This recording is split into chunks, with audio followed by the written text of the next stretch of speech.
Hey, friend, it's me, Dally, your workforce diplomat. Today, I'm going to talk about common myths as it pertains to your career and education. I want to be in doing this, this analogy thing. DEC really stands for Dream, Explore, Commit.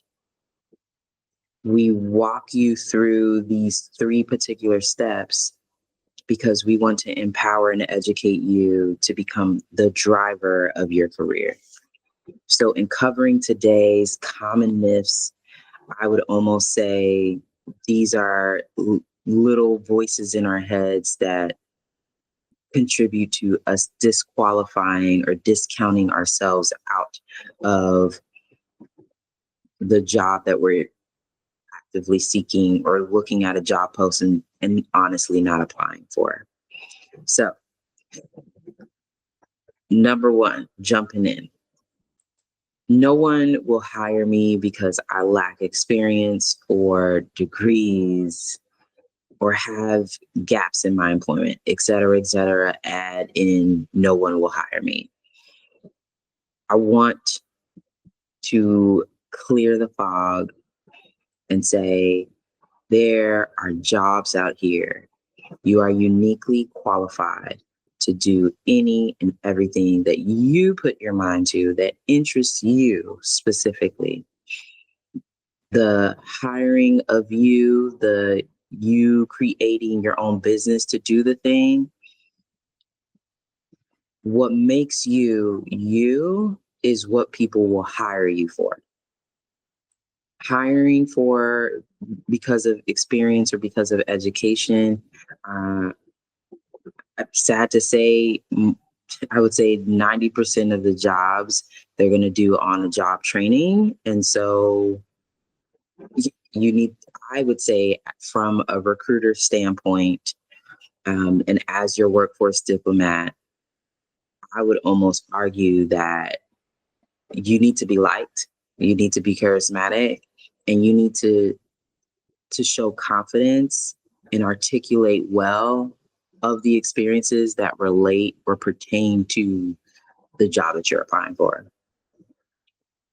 Bringing in unique perspectives, although you may have not specifically done the job specifically, but you've done something adjacent to it. It's just a matter of what story are you going to tell and what story are you going to tell yourself. So debunked myth number one, that you're not hireable. You are. Common myth number two is there are no perfect job for me. So what common negative self-talk are you saying there? Is that there are no perfect jobs for me, or that there's only one perfect job for me that exists? Perfection is not real. I would almost say perfection is something that you're inevitably creating unrealistic and adding anxiety to the mix as it pertains to you building sustainability for yourself. So, yeah, you're right. There aren't any perfect jobs for you that exist. The job that you do is work or activities that help impact the community and impact and provide value to the greater good that inevitably gives you monetary value on the back end via a paycheck or a business transaction, that is the job. So if we're defining it as that, the perfect job is the job that you have defined as your dream destination. So in getting to that dream job and getting to that perfect job, it's finding and doing creative things to gain experience so that you can work in there and provide impact and value. That's it.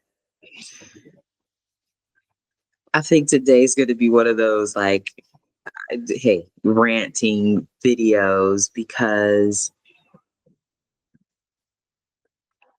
these are a lot of the common, you know, excuses that I hear from either clients of mine or from people that I have interviewed when I was working actively as a recruiter. So with that, moving on to common myth number 3 is that it's too late to change careers. I would almost loop my mother in here, but I digress. It's never too late to change the job. I almost will argue that you are discriminating yourself because of your age. So, age discrimination is not acceptable over here. Any discrimination at all is not acceptable over here at DEC Impact Hub. So, changing careers is dependent on you and when your interests change, or if you're seeking more impactful and valuable skills to contribute to the greater good. That in itself, if we frame it in that manner, changing the career, the trajectory that you are currently going on to do something else, it's the why. Why? So defining the dream destination will help you determine when it's time to move, when it's time to change, when it's time to seek mentors. All right. The last one that I'm going to go over is that college degrees are required for success. And your job has to match whatever college degree, major, or vocational training that you've had. Again, I want you to be in the driver's seat. You determine when, where, how, what, how much you will be paid. All of that is determined by you. You staying stagnant is not an option. Your goal should be, how can I live the best life that I can? And the work or the job has to be complementary of the best life that you're trying to live. So, in summary, I want to remind you that if you don't stand for something, you will fall for everything. So, it's super important for you to define what that is. What is that something that you will stand for?